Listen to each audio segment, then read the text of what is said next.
அன்பானவர்களே, இப்போது அமெரிக்காவை எடுத்துங்க.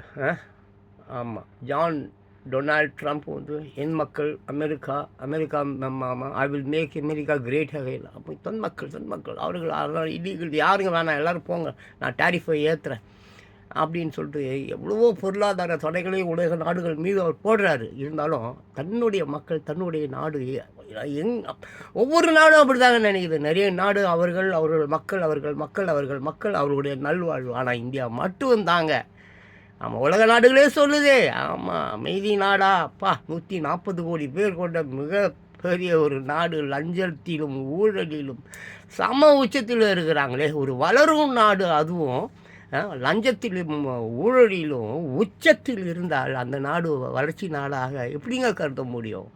ஏங்க, குழந்தைகளை பாருங்கங்க, உங்கள் குழந்தைகளை பாருங்கங்க, அது வளர்ச்சி நாடா வளர்ச்சி இல்லாத நாடா என்பது உங்களுக்கே தெரியும்.